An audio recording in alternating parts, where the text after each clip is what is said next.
Hello friends, સ્વાગત છે તમારું મારી ચેનલ મમતાઝ કિચન એન્ડ વ્લોગમાં। તો તમને મારા વિડીયો પસંદ આવે તો વિડીયોને લાઇક કરજો, શેર કરજો અને હા, ચેનલને સબસ્ક્રાઇબ કરવાનું બિલકુલ ભૂલતા નહીં। તો આજની રેસીપી બનાવવાનું આપણે શરૂ કરીએ। આજે આપણે બનાવીશું 6 મહિના સુધી સ્ટોર કરી શકાય તેવી સૂકી ચટણી। તો આ ચટણી એટલી ચટપટી બને છે કે તમે જો ઘરમાં કંઈ શાક ના હોય અથવા શાક ખાવાની ઈચ્છા ના હોય ત્યારે તમે તેને ખાઈ શકો છો। અને આ ચટણીને તમે વડાપાવ, ઢોસા, ઇડલી સાથે પણ ખાઈ શકો છો। એટલી આ ચટપટી ચટણી બનીને તૈયાર થાય છે અને ખાવામાં ખૂબ જ ટેસ્ટી લાગે છે। તો આજે આપણે ચટપટી એવી સૂકી ચટણી તૈયાર કરીશું। ગેસ પર આપણે એક પેનમાં 2 નાની ચમચી જેટલું તેલ લીધું છે। તો તેલ થોડું આપણું ગરમ થાય એટલે આપણે ગેસની ફ્લેમ ધીમી કરી દઈશું અને અત્યારે 2 મોટી ચમચી ભરી અને મેં કાચી સિંગ લીધી છે તે આપણે પેનની અંદર લઈ લઈશું અને આ સિંગને આપણે થોડી ક્રિસ્પી થાય તે રીતે શેકવાની છે। તો ગેસની ફ્લેમ ધીમી રાખી અને સિંગને આપણે સારી રીતે શેકી લઈશું। તો સિંગ આપણી એકદમ સરસ રીતે શેકાઈ ગઈ છે। તો ધીમા ગેસની ફ્લેમ પર આપણે તેને એકદમ ક્રિસ્પી થાય તેટલી શેકવાની છે। હવે આપણે ચટણી બનાવી છે તો ચટણી થોડી સ્પાઇસી હોય તો જ સારી લાગે। તો તેના માટે અત્યારે મેં મીડિયમ તીખા હોય તેવા લાલ સૂકા મરચાં લીધા છે, જેના ડીટીયાના ભાગ અને અંદર રહેલા બીજને મેં કાઢી લીધા છે। તેને પણ આપણે થોડા તેલમાં સાતળી લઈશું। તમે કાશ્મીરી જે લાલ મરચાં આવે છે તે પણ લઈ શકો છો, પણ અત્યારે આપણે થોડું સ્પાઇસી ચટણી બને તેના માટે થોડા તીખા લાલ મરચાંને પસંદ કર્યા છે।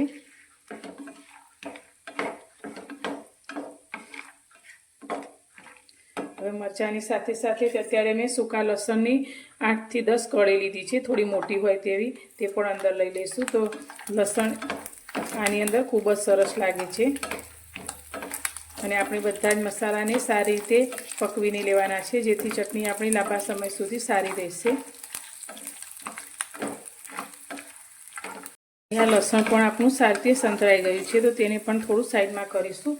હવે અત્યારે મેં 1 મોટી ચમચી આખા દાણા લીધા છે તે અંદર લઈ લઈશું અને તેની સાથે 1 નાની ચમચી આપણે જીરું લીધું છે તે અંદર લઈશું અને તેને પણ થોડું તેલમાં આપણે સાતળી લઈશું।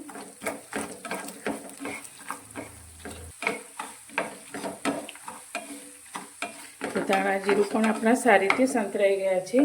તો અત્યારે મેં 1 મોટી ચમચી સફેદ તલ લીધા છે તે અંદર લઈ લઈશું। આનાથી ચટણીનું સ્ટ્રક્ચર એકદમ સરસ આવશે અને ટેસ્ટ પણ ખૂબ જ સારો આવશે।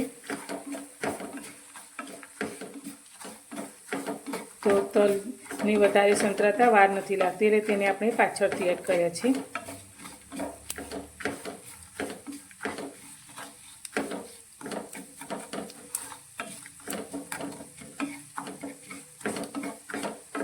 તલ પણ આપણા સારી રીતે સંતરાઈને ચટકવા લાગ્યા છે। તો હવે આપણે અત્યારે સૂકા નારિયેળનું ખમણ લીધું છે, અડધી નાની વાટકી જેટલું, તે અંદર લઈશું, એટલે 2 મોટી ચમચી જેટલું।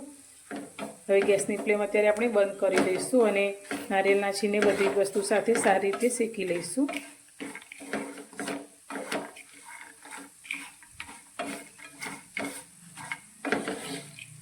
તો તમે એકવાર આ રીતે ચટણી બનાવીને રાખશો તો તમે કોઈ પણ વાનગીમાં ઉપયોગમાં લઈ શકો છો।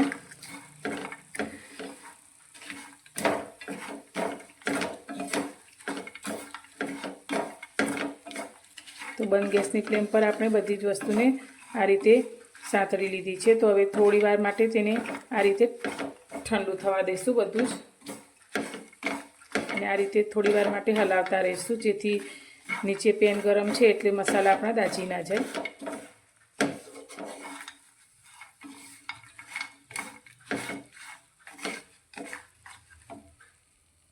શેકાયેલી આપણી બધી જ વસ્તુ સારી રીતે ઠંડી થઈ ગઈ છે।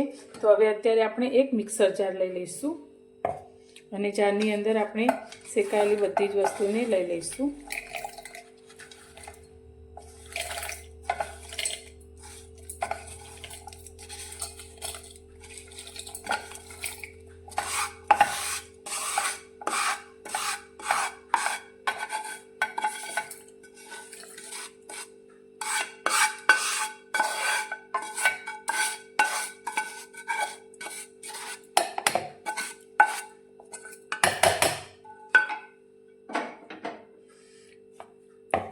હવે આની અંદર આપણે સ્વાદ પ્રમાણે મીઠું એડ કરીશું। તો અત્યારે નાની અડધી ચમચી જેટલું આપણે મીઠું લઈશું। સાથે આપણે ચટણીનો કલર એકદમ સરસ આવે તેના માટે અત્યારે મેં કાશ્મીરી લાલ મરચું લીધું છે, 2 ચમચી જેટલું તે અંદર એડ કરીશું. જો તમે સૂકા મરચાં લાલ કાશ્મીરી લેતા હોય તો તમે આ મરચાંને સ્કીપ કરી શકો છો. અને સાથે ચટપટો ટેસ્ટ આવે ચટણીનો તેના માટે મેં અત્યારે ચાટ મસાલો લીધો છે, 1 ચમચી જેટલો. હવે બધી જ વસ્તુને આપણે સારી રીતે પીસી લઈશું. તો ચટણીને આપણે પીસી લીધી છે. તો આપણે એકદમ ઝીણું પણ નહીં પીસવાનું અને બહુ મોટું પણ નહીં, તે રીતે આપણે ચટણીને પીસીને તૈયાર કરવાની છે. તો તમે જોઈ શકો છો આ રીતે એકદમ સરસ છૂટી રહે તે રીતને આપણે પીસવાની છે. તો હવે તેને આપણે એક પ્લેટમાં લઈ લઈશું. ચટણી આપણી બનીને તૈયાર છે. તો આ ચટણીને તમે ફ્રીજ વગર 6 મહિના સુધી એરટાઈટ બરણીમાં ભરી અને બહાર પણ સાચવી શકો છો. અને જ્યારે પણ કંઈ શાક ખાવાનું મન ના હોય અથવા તો તમે વડાપાવ જેવી વસ્તુમાં અથવા તો ઢોસામાં પણ આ ચટણીનો ઉપયોગ કરી શકો છો. હવે અત્યારે મેં એક રોટલી લીધી છે જેના ઉપર આ રીતે ઘી લગાવી લીધું છે. તો તેની ઉપર આપણે 1 ચમચી જેટલી આ ચટણીને લઈ લઈશું અને બધી જ બાજુ એક સરખી ફેલાવી લઈશું. તો બાળકોને પણ તમે આ ચટણીને ખવડાવશો તો તેમને પણ ખૂબ જ પસંદ આવશે. જેટલી ટેસ્ટી ચટપટી આપણી ચટણી બનીને તૈયાર થાય છે. આ રીતે લગાવી અને તેનો આપણે આ રીતે રોલ કરી અને બાળકોને પણ આપી શકીએ છીએ. તો ખાવામાં ખૂબ જ ટેસ્ટી એવી આપણી ચટણી બની છે. તો તમને મારી આજની આ ચટણી બનાવવાની રીત કેવી લાગી? જો પસંદ આવી હોય તો વિડીયોને લાઇક કરજો, શેર કરજો અને મારી ચેનલ પર નવા છો તો ચેનલને સબસ્ક્રાઈબ કરવાનું બિલકુલ ભૂલતા નહીં. તો ફરી મળીશું એક નવી જ રેસીપી સાથે નવા વિડીયોમાં.